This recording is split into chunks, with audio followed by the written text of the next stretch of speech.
Saudi Gulf breaking ന്യൂസിലേക്ക് സ്വാഗതം. പ്രവാസലോകത്തെ വിവിധ വാർത്തകൾക്കായി ഈ ചാനൽ സബ്സ്ക്രൈബ് ചെയ്യൂ. പടിഞ്ഞാറൻ സൗദിയിലെ ജസാൻ മേഖലയിൽ കനത്ത മഴയെ തുടർന്നുണ്ടായ വെള്ളപ്പൊക്കത്തിൽ മരിച്ചവരുടെ എണ്ണം 7 ഉയർന്നതായി സൗദി മാധ്യമങ്ങൾ റിപ്പോർട്ട് ചെയ്തു. പെട്ടെന്നുണ്ടായ വെള്ളപ്പൊക്കത്തിൽ നിരവധി വാഹനങ്ങൾ ഒലിച്ചു പോവുകയും റോഡുകളും പാലങ്ങളും കെട്ടിടങ്ങളും തകരുകയും ചെയ്തു. കഴിഞ്ഞ 3 ദിവസമായി പെയ്യുന്ന മഴയിൽ വ്യാപകമായ നാശനഷ്ടങ്ങളാണ് രാജ്യത്തിന്റെ വിവിധ ഭാഗങ്ങളിൽ റിപ്പോർട്ട് ചെയ്തത്. അടുത്ത ഏതാനും ദിവസങ്ങളിൽ കൂടി രാജ്യത്തിന്റെ വിവിധ ഭാഗങ്ങളിൽ ജസാൻ മേഖലയിൽ പ്രത്യേകിച്ചും ശക്തമായ മഴ തുടരാനാണ് സാധ്യതയെന്ന് കാലാവസ്ഥാ നിരീക്ഷണ കേന്ദ്രം മുന്നറിയിപ്പ് നൽകി. ജസാൻ, നജ്റാൻ, മക്ക, മദീന എന്നിവിടങ്ങളിലെ ചില ഭാഗങ്ങളിൽ ആലിപ്പഴ വർഷവും ദൃശ്യപരത കുറക്കുന്ന കാറ്റും അടുത്ത ദിവസങ്ങളിലും തുടരുമെന്ന് Saudi national centre of metrology വിഭാഗം അറിയിച്ചു. അതേസമയം മക്കയിൽ ഇന്നലെയും കനത്ത മഴയും ആലിപ്പഴ വർഷവും ശക്തമായ കാറ്റും അനുഭവപ്പെട്ടിരുന്നു. ഇതിന്റെ ഫലമായി ചില ഭാഗങ്ങളിൽ വലിയ നാശനഷ്ടമുണ്ടായി. മക്കയിലുണ്ടായ ശക്തമായ മഴയെ തുടർന്നുണ്ടായ വെള്ളപ്പൊക്കത്തിൽ നഗരത്തിന്റെ വിവിധ ഭാഗങ്ങളിൽ റോഡുകൾ മുങ്ങിപ്പോയതിന്റെയും കാറുകൾ ഒഴുകുന്നതിന്റെയും ദൃശ്യങ്ങൾ സാമൂഹിക മാധ്യമങ്ങളിൽ വ്യാപകമായി പ്രചരിക്കുന്നുണ്ട്. പല സ്ഥലങ്ങളിലും വീടുകളിലും കെട്ടിടങ്ങളിലും വെള്ളം കയറിയെങ്കിലും മക്കയിൽ ആളപായങ്ങളൊന്നും റിപ്പോർട്ട് ചെയ്തിട്ടില്ല. ജിസാൻ പ്രവിശ്യയുടെ തെക്ക് കിഴക്ക് അൽ അരീദ, അഹദ് അൽ മസാരിഹ ഗവർണറേറ്റുകളെ ബന്ധിപ്പിക്കുന്ന റോഡിലുണ്ടായ കുത്തൊഴുക്കിൽ കാറിൽ ഒലിച്ചുപോയ ദമ്പതികൾ ഉൾപ്പെടെ 7 പേരാണ് ജസാനിലെ മിന്നൽ പ്രളയത്തിൽ മരണപ്പെട്ടത്. സബിയ, അബു ആരിഷ് ഗവർണറേറ്റുകളെ ബന്ധിപ്പിക്കുന്ന പാലം ഭാഗികമായി തകർന്ന് ഒരു സ്ത്രീ മരിച്ചതായി സബക് ന്യൂസ് പോർട്ടൽ റിപ്പോർട്ട് ചെയ്തു. സംഭവത്തിൽ കുടുംബത്തിലെ മറ്റ് അംഗങ്ങൾക്കും പരിക്കേറ്റു. വെള്ളപ്പൊക്കത്തിൽ അകപ്പെട്ട 2 കൗമാരക്കാരുൾപ്പെടെ 4 പേരുടെ മൃതദേഹങ്ങൾ സിവിൽ ഡിഫൻസ് ടീമുകൾ പിന്നീട് കണ്ടെടുത്തു.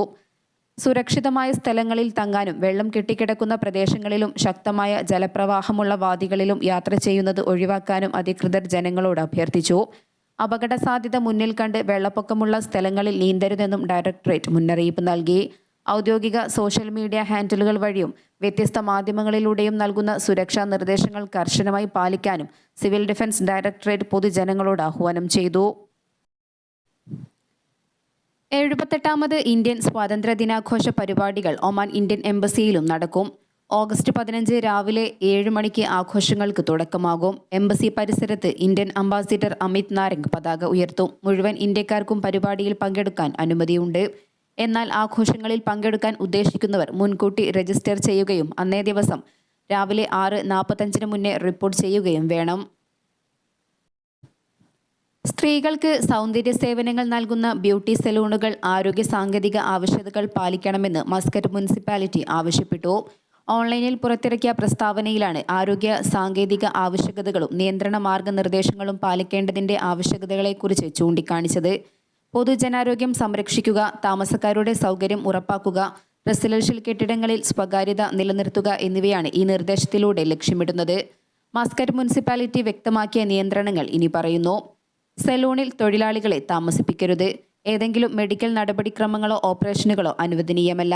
അനധികൃതമോ കാലഹരണപ്പെട്ടതോ ആയ രാസ ഉൽപ്പന്നങ്ങൾ അല്ലെങ്കിൽ ഡാറ്റ കാർഡുകൾ ഇല്ലാത്തവ പ്രദർശിപ്പിക്കാനോ വിൽക്കാനോ ഉപയോഗിക്കാനോ പാടില്ല. ലേസർ ഉപകരണങ്ങൾ, പൾസ്ഡ് ലൈറ്റ് തെറാപ്പി അല്ലെങ്കിൽ സമാനമായ ഏതെങ്കിലും ഉപകരണങ്ങൾ ഉപയോഗിക്കുന്നതും നിരോധിച്ചിട്ടുണ്ട്. ഒമാൻ റോയൽ പോലീസ് കഞ്ചാവുമായി 2 പ്രവാസികളെ അറസ്റ്റ് ചെയ്തു. നാർക്കോട്ടിക് വിഭാഗത്തിന്റെ ഊർജിത പരിശോധനയിൽ കഞ്ചാവ് കൈവശം വെച്ച 2 ഏഷ്യൻ പൗരന്മാരെയാണ് അറസ്റ്റ് ചെയ്തതെന്ന് പോലീസ് വ്യക്തമാക്കി. അറസ്റ്റിലായവർക്കെതിരെ നിയമ നടപടികൾ സ്വീകരിച്ചതായും പോലീസ് കൂട്ടിച്ചേർത്തു. നോർത്ത് അൽബാത്തിന ഗവർണറേറ്റിൽ പ്രവർത്തിക്കുന്ന നിരവധി സ്വകാര്യ മേഖലാ സ്ഥാപനങ്ങളിൽ തൊഴിലവസരങ്ങൾ. തൊഴിൽ മന്ത്രാലയം ഓൺലൈനായി പുറത്തിറക്കിയ പ്രസ്താവനയിലാണ് തൊഴിലവസരങ്ങളെക്കുറിച്ച് അറിയിച്ചത്. ഗവർണറേറ്റിലെ വ്യത്യസ്ത പൊതുമേഖലാ സ്ഥാപനങ്ങളിലേക്കും ഇൻസ്റ്റിറ്റ്യൂട്ടുകളിലേക്കും നൈപുണ്യവും യോഗ്യതയുമുള്ളവരിൽ നിന്നും അപേക്ഷ ക്ഷണിക്കുമെന്നാണ് പ്രസ്താവനയിലൂടെ തൊഴിൽ മന്ത്രാലയം അറിയിച്ചത്. കൂടുതൽ വിവരങ്ങൾക്കും അവസരങ്ങളെക്കുറിച്ചുള്ള അറിയിപ്പുകൾക്കും മന്ത്രാലയത്തിന്റെ പ്രത്യേക വെബ്സൈറ്റ് സന്ദർശിക്കാനും തൊഴിൽ മന്ത്രാലയം ആവശ്യപ്പെട്ടു. കഴിഞ്ഞ വർഷം ഒമാനിൽ 221 HIV കേസുകൾ റിപ്പോർട്ട് ചെയ്തതായി കണക്കുകൾ. ഇതിൽ 54 പേർ സ്ത്രീകളാണ്. രാജ്യത്ത് നിലവിൽ HIV ബാധിതരുടെ എണ്ണം 2339 ഒമാൻ ആരോഗ്യ മന്ത്രാലയത്തിന്റെ കണക്കുകൾ സൂചിപ്പിക്കുന്നു. മസ്കറ്റ് അന്താരാഷ്ട്ര വിമാനത്താവളത്തിൽ ആരംഭിച്ച പുതിയ സ്മാർട്ട് ഗേറ്റുകളുടെ പ്രവർത്തന രീതി ഒമാൻ എയർപോർട്ട്സ് അധികൃതരും റോയൽ ഒമാൻ പോലീസും വിശദീകരിച്ചു. യാത്രക്കാരുടെ യാത്രാരേഖകൾ പരിശോധിച്ച് ബയോമെട്രിക് വിരലടയാളവുമായി താരതമ്യം ചെയ്യുന്ന പ്രക്രിയ വേഗത്തിലാക്കുന്നതാണ് പുതിയ ഇലക്ട്രോണിക് ഗേറ്റുകൾ. യാത്രക്കാരന്റെ മുഖം സ്കാൻ ചെയ്ത് ROP രേഖയിൽ രജിസ്റ്റർ ചെയ്ത ബയോമെട്രിക് വിരലടയാളവുമായി താരതമ്യം ചെയ്യുന്ന രീതിയാണ് ഉണ്ടാവുക. ഇവ ശരിയായാൽ അതിവേഗം യാത്ര സാധ്യമാകും.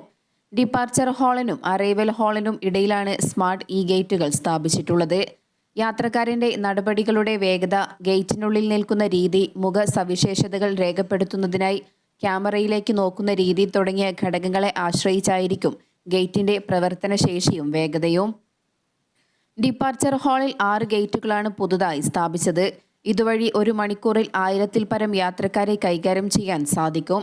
അറൈവൽ ഹാളിലെ 12 ഗേറ്റുകൾ ദിവസം 24,000-ലധികം യാത്രക്കാരെയും കൈകാര്യം ചെയ്യും. ഒമാൻ വിഷൻ 2040 ലക്ഷ്യങ്ങളുടെ ഭാഗമായാണ് യാത്രാ നടപടികൾ ത്വരിതപ്പെടുത്തുന്ന ഗേറ്റുകൾ സ്ഥാപിച്ചതെന്ന് Oman airport CEO Sheikh Ayman bin Ahmed bin Sultan al Husni അറിയിച്ചു.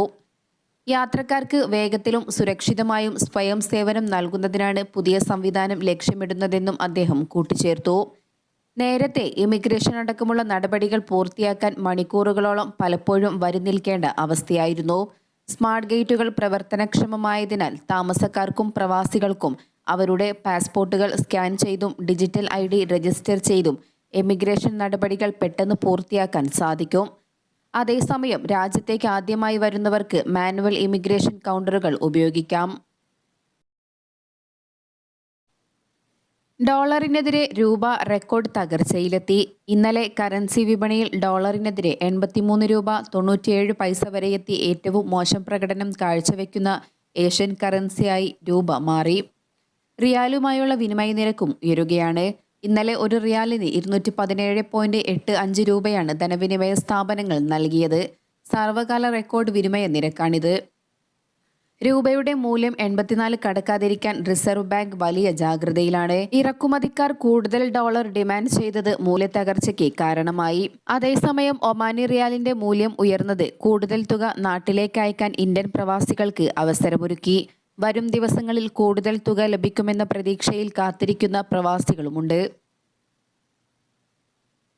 അക്കൗണ്ടിൽ പണമില്ലാത്തതിന്റെ പേരിൽ 2023 3,62,000 ചെക്കുകൾ മടങ്ങിയെന്ന് സെൻട്രൽ ബാങ്ക് ഓഫ് ഒമാന്റെ റിപ്പോർട്ട്. 2022 ബൗൺസായ ചെക്കുകളുടെ എണ്ണം 3,87,000 ആയിരുന്നു. 9.8% കുറവ് രേഖപ്പെടുത്തി. ഇടപാടുകൾക്ക് ഓൺലൈൻ പേയ്മെന്റ് സംവിധാനങ്ങൾ ഉപയോഗിക്കുന്നവർ വർദ്ധിച്ചത് ചെക്ക് കേസുകളുടെ എണ്ണം കുറച്ചതായും റിപ്പോർട്ട് സൂചിപ്പിക്കുന്നു. അക്കൗണ്ട് റദ്ദാക്കൽ, മരവിപ്പിക്കൽ തുടങ്ങിയ കാരണങ്ങളാലും ചെക്കുകൾ മടങ്ങുന്നുണ്ട്. ഇത്തരത്തിൽ 31,614 ചെക്കുകളാണ് കഴിഞ്ഞ വർഷം മടങ്ങിയത്. രാജ്യത്തെ തന്നെ ഏറ്റവും കൂടുതൽ റിപ്പോർട്ട് ചെയ്യപ്പെട്ട കുറ്റകൃത്യമായി ചെക്ക് മടങ്ങൽ മാറിയിട്ടുണ്ട്. അതേസമയം ഈ കാലയളവിൽ ചെക്ക് വഴിയുള്ള ഇടപാടുകളിലും വലിയ കുറവുണ്ടായി.